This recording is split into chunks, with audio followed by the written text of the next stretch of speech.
আসসালামু আলাইকুম। বিডি ভয়েসের পক্ষ থেকে আপনাদের জানাই স্বাগতম।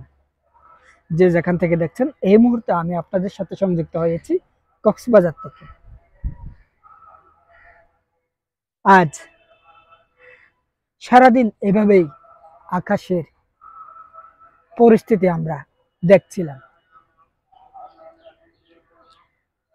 আকাশে যেমন মেঘে ঢাকা, তেমনি সূর্যের দেখা মেলেনি সারাটি দিন। পুরো দিন মানুষের ছিল আতঙ্ক এজন্যই, কারণ আজ বেশ কিছুদিন থেকে ঘূর্ণিঝড়ের একটি আচমকা আতঙ্ক ছিল।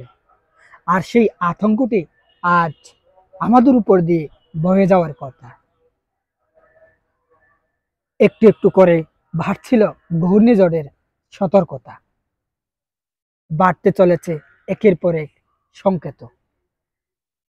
সর্বশেষ আমরা যতটুকু যে তথ্যগুলো পেয়েছি, কক্সবাজার চট্টগ্রাম সমুদ্র বন্দরকে 10 নম্বর সতর্কতা সংকেত দেখিয়ে যেতে বলা হয়েছে। কক্সবাজার এবং চট্টগ্রাম সমুদ্র বন্দরকে 10 নম্বর সতর্কতা সংকেত দেখিয়ে যেতে বলা হয়েছে। প্রিয় দর্শক শ্রোতা, কক্সবাজার সমুদ্র সৈকতে ঘূর্ণিঝড় রেমালা দেখতে পর্যটক ছুটছেন বা স্থানীয়রা ছুটছেন সেদিকেই। এক নজরে দেখতে ঘূর্ণিঝড়ের চিত্র কেমন দেখা যায় সমুদ্র সৈকতে,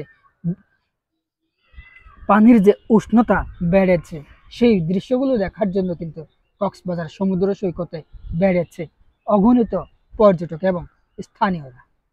সেই সাথে এই মুহূর্তে কিন্তু আকাশের অবস্থা আপনারা দেখতেই পাচ্ছেন। আকাশ একেবারে গম্ভীর।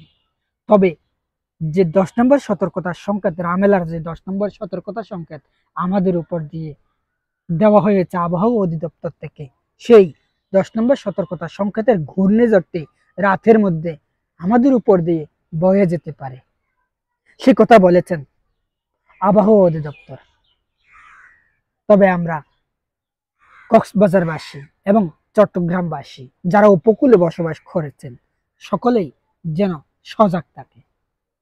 যারা নিম্নাঞ্চলে বসবাস করেছেন, যারা নিম্নাঞ্চলে বা উপকূলে বা পাহাড় বেষ্টিত এলাকায় বসবাস করে আসছেন, তারা যেন সাবধানে থাকে, সেজন্যই প্রশাসনের পক্ষ থেকে সতর্কতা জারি করেছেন।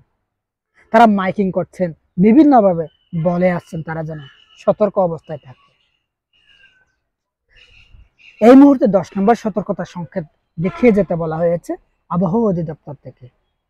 গুড়ি বৃষ্টি সারাদিনই, বজ্রপাত নেই, কোনো ধমকা হাওয়া নেই, তবে বৃষ্টির মধ্যেই একেবারে পুরো আকাশ যেন ভারী হয়ে আছে। আবহাওয়া অধিদপ্তর থেকে বলছে রাতের মধ্যে এই ঘূর্ণিঝড়টি বয়ে যেতে পারে। যে আবহাওয়া অধিদপ্তরের তথ্য আমরা জানছি, এই পর্যন্ত সর্বশেষ 10 নম্বর সতর্কতা সংকেত দেখিয়ে যেতে বলেছে। তবে এরই মধ্যে কক্সবাজারের বাকখালী খালের উপরে একটি মৃত মরদেহ পাওয়া গিয়েছে। যে লাশটি কোত্থেকে এসেছে, কিভাবে এসেছে কেউ জানে না। সেখানে পুলিশ গিয়েছে, সেই পুলিশ লাশকে কক্সবাজার সদর হাসপাতালে প্রেরণ করেছে। সুরতহাল এবং ময়নাতদন্তের শেষে হয়তো পরিচয় শনাক্ত করাও যেতে পারে। লাশ উদ্ধার করে কক্সবাজার সদর মডেল থানা পুলিশ কক্সবাজার সদর হাসপাতালে নিয়ে গেছেন। বাকখালী BIWT ঘাটের মধ্যে এই লাশটি বেশে ভাসমান অবস্থায় দেখেছিল সেখানকার স্থানীয়রা। আর এই লাশটি পুলিশকে খবর দিলে পুলিশ গিয়ে সেখান থেকে উদ্ধার করে কক্সবাজার সদর হাসপাতালে প্রেরণ করে। অন্যদিকে কুতুব দিয়েও আমরা যে খবরটি পেয়েছি, সেখানে একটি বোট ডুবে গিয়েছে। পাশাপাশি আমাদের বাংলাদেশেও আরো একটি এলাকায় বোট ডুবির ঘটনা ঘটেছে।